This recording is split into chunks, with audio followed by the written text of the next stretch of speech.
जय हिंद दोस्तों, स्वागत है आप सभी का आपके अपने YouTube चैनल महात्मा स्टडी में। दोस्तों आज के इस वीडियो में हम स्टैटिक जीके के कुछ महत्वपूर्ण क्वेश्चन को देखेंगे जो आपके आने वाले सभी एग्जामों में बहुत ही महत्वपूर्ण होगा। तो आप लोग वीडियो को लास्ट तक जरूर देखिएगा। तो चलिए वीडियो को स्टार्ट कर लेते हैं। देख लेते हैं क्वेश्चन नंबर पहला। भारतीय रेल कोच फैक्ट्री किस शहर में स्थित है? तो इसका सही जवाब होगा ऑप्शन बी, कपूरथला में। भारतीय रेल कोच फैक्ट्री कपूरथला में स्थित है। चलिए अगला सवाल देखते हैं। क्वेश्चन नंबर तो विटामिन ए किस नाम से जाना जाता है? तो इसका सही जवाब है option A, retinol. Vitamin A को रेटिनॉल के नाम से भी जाना जाता है। चलिए अगला सवाल देखते हैं। क्वेश्चन नंबर 3, निम्नलिखित तत्वों में से किसका गलनांक सबसे कम है? तो इसका सही जवाब है ऑप्शन डी, ब्रोमीन। ब्रोमीन का गलनांक सबसे कम है। चलिए अगला सवाल देखते हैं। क्वेश्चन नंबर 4, इथेन गैस का स्वाद थोड़ा कैसा होता है?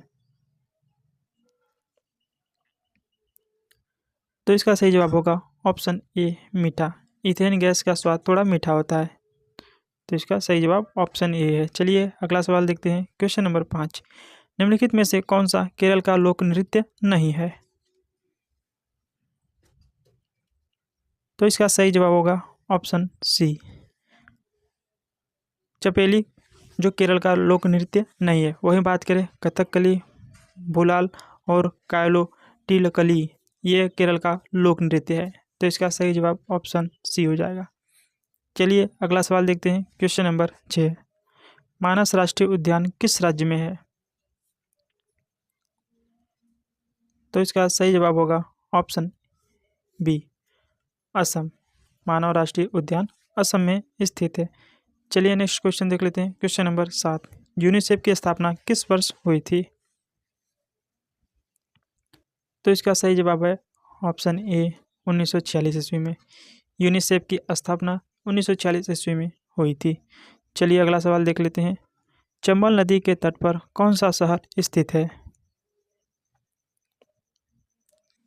तो इसका सही जवाब होगा ऑप्शन बी, कोटा। चंबल नदी के तट पर कोटा शहर स्थित है। वहीं बात करें अयोध्या की, तो सरयू नदी के तट पर अयोध्या स्थित है। चलिए अगला सवाल देख लेते हैं।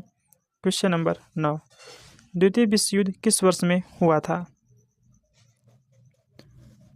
तो इसका सही जवाब है ऑप्शन सी, 1939 से।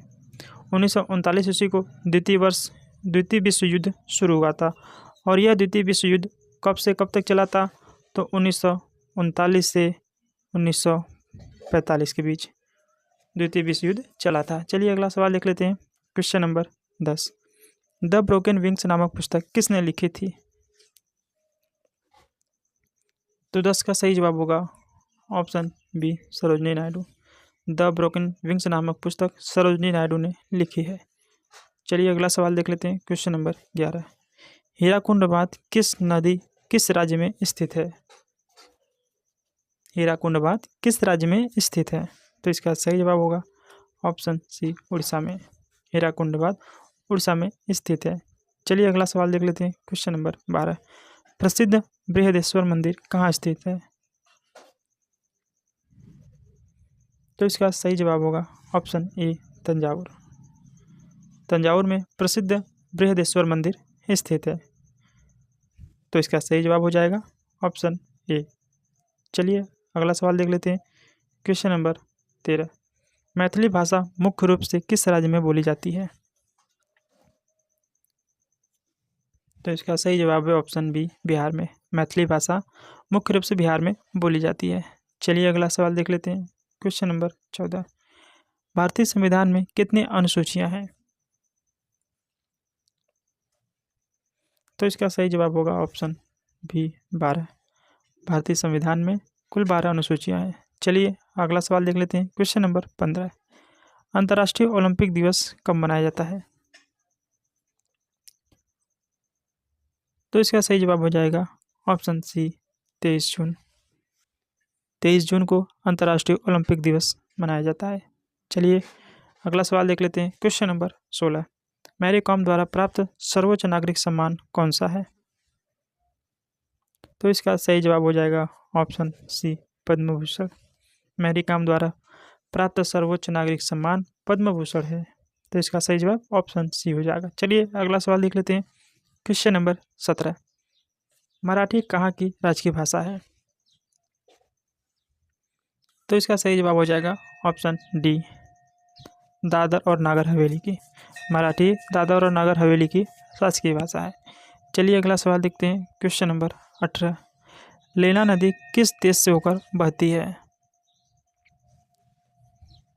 तो इसका सही जवाब ऑप्शन बी, रूस से। लेना नदी रूस से होकर बहती है। चलिए नेक्स्ट क्वेश्चन देख लेते हैं। क्वेश्चन नंबर 19, अलकनंदा नदी के तट पर कौन सा शहर स्थित है? तो इसका सही जवाब हो जाएगा ऑप्शन ए, बद्रीनाथ। अलकनंदा नदी के तट पर बद्रीनाथ शहर स्थित है।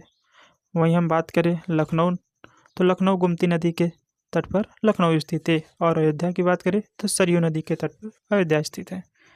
चलिए अगला सवाल देख लेते हैं। क्वेश्चन नंबर 20, बांदीपुर राष्ट्रीय अभ्यारण्य किस राज्य में स्थित है? तो इसका सही जवाब होगा ऑप्शन डी, कर्नाटक में। बांदीपुर राष्ट्रीय अभ्यारण्य कर्नाटक में स्थित है। चलिए अगला सवाल देख लेते हैं। क्वेश्चन नंबर 21, किस विटामिन की कमी से रतौंधी होता है? किस विटामिन की कमी से या कमी के कारण रतौंधी होता है? तो इसका सही जवाब होगा ऑप्शन डी, विटामिन ए की कमी से। विटामिन ए की कमी से रतौंधी होता है, जिसे अन्य नाम रेटिनॉल के नाम से भी जाना जाता है। विटामिन ए को रेटिनॉल के नाम से भी जाना जाता है। चलिए अगला सवाल देख लेते हैं। क्वेश्चन नंबर 22, मुंडा कहाँ का लोक नृत्य है? तो इसका सही जवाब है ऑप्शन सी, झारखंड। मुंडा झारखंड का लोक नृत्य है। सरहुल फेस्टिवल भी बात करें तो झारखंड का ही है। चलिए अगला सवाल देख लेते हैं। क्वेश्चन नंबर 23, औरंगजेब किसका पुत्र था? तो इसका सही जवाब होगा ऑप्शन सी, शाहजहाँ का।